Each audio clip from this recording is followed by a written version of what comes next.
Hey guys, so this is Chris from the Hidden Reserve, and in today's video I want to go over why every dollar you spend is either lost or leveraged. And this is episode 1 of a series I'm doing called Banking Without the Bank.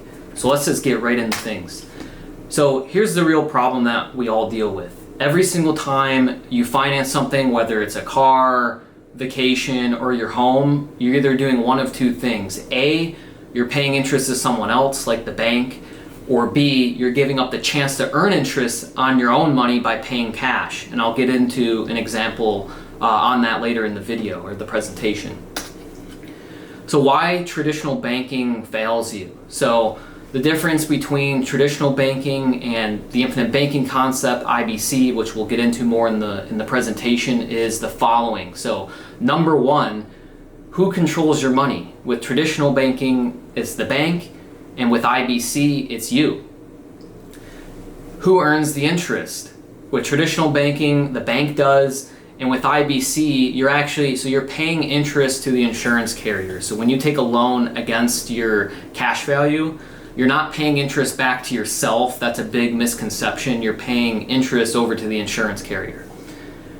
Is there a loan approval needed? With traditional banking, yes, and that's going to be based on your credit.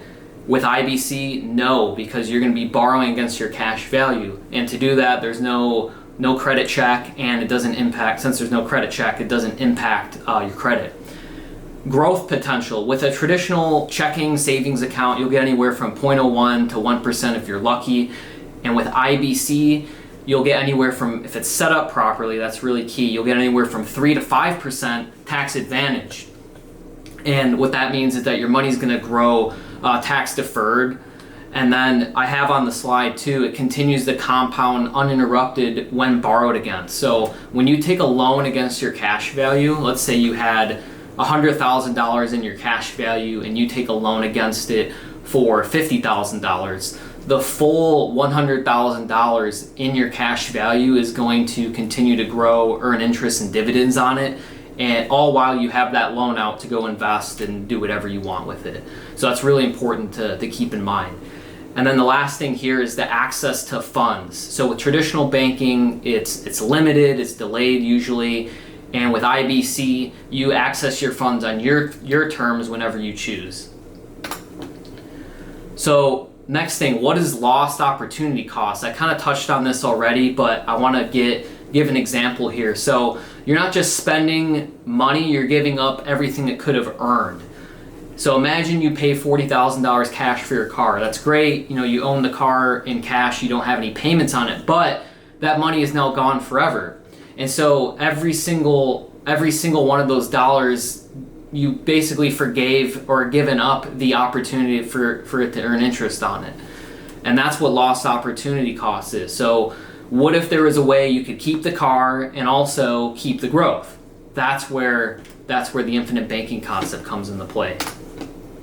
So your money has two different paths.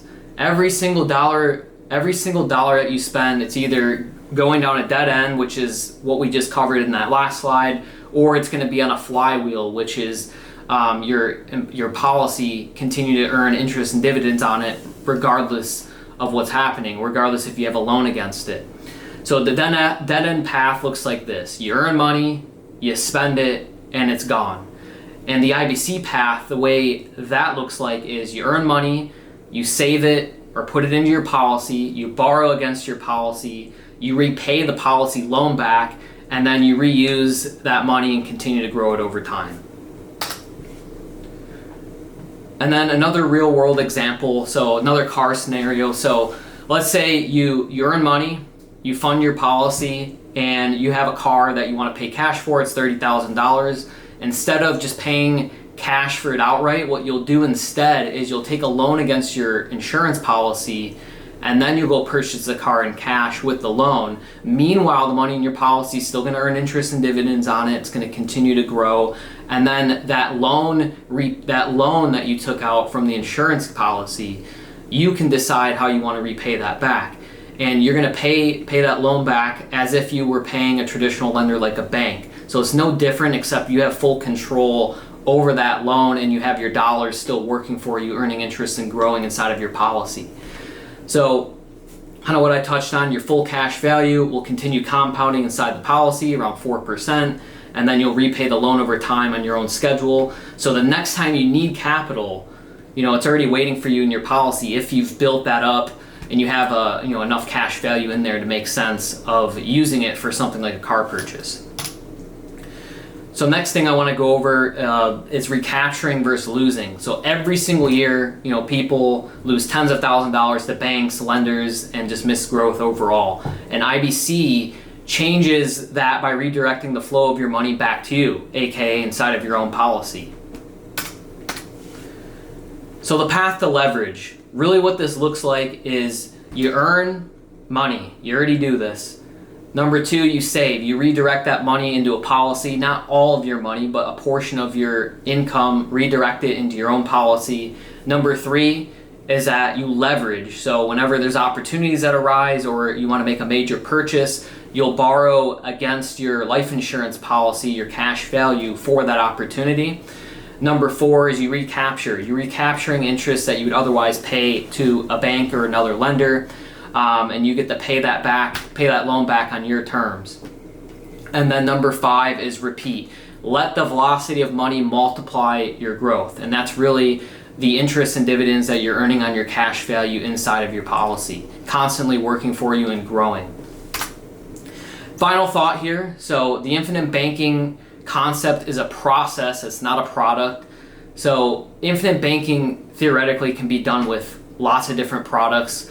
The product of choice that we use is dividend paying whole life insurance with a mutual carrier, and I have other videos and I'll probably make another presentation on why that is the product of choice. And then last thing is the moment you control the banking function is when you transform your entire financial life. So next step. So if you found any of this interesting or just helpful in general and you want to learn more about this, book a call with me below. I'll have a link in the description that takes you to my calendar. You can pick a time there that works best for you, or just shoot me an email. We can set up something, whether it's a phone call or Google Meet that way.